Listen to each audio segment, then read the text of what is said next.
Ayan guys. So ang tatanggalin natin dito ay starter. So napakasikip. Eco Sport ito. Nasa ilalim pa ng intake. So nag-search ako. Ang nakita ko tinatanggal yung intake. So ako naman naghanap ako ng ibang paraan o sariling idea ba na kung paano ko tatanggalin yun na hindi tatanggalin yung intake. So tara, samahan nyo ako guys kung paano. Ayan guys. So dinudukot ko lang yung mga bolt na sa ilalim at saka may isa akong kasama dyan na pinapipihit ko sa ibabaw. Talagang madugo ang labanan nito. Ayan. Masdan nyo kung paano babaklasin ng hindi tinatanggal yung intake manifold. So medyo may kahirapan pero success naman.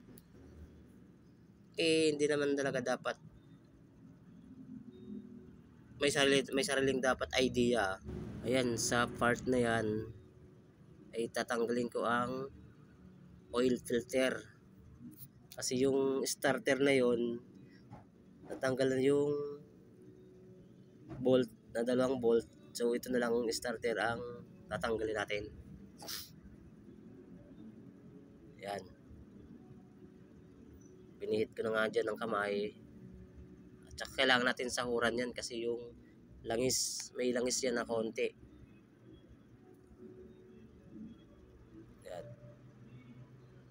Maghintay lang tayo ng ilang segundo. Tapos tatanggalin na.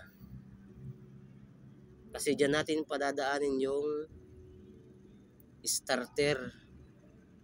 Kasi pag hindi mo yung tinanggal, hindi mo siya mailalabas.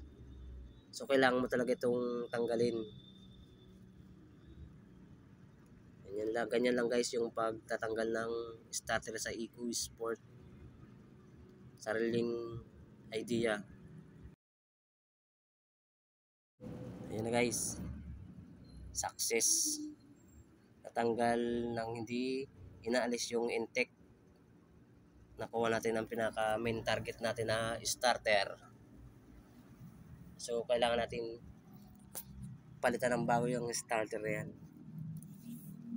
So Eco Sport, tatanggalin daw yung intake manifold. Pero sa akin, nadukot ko lang naman eh.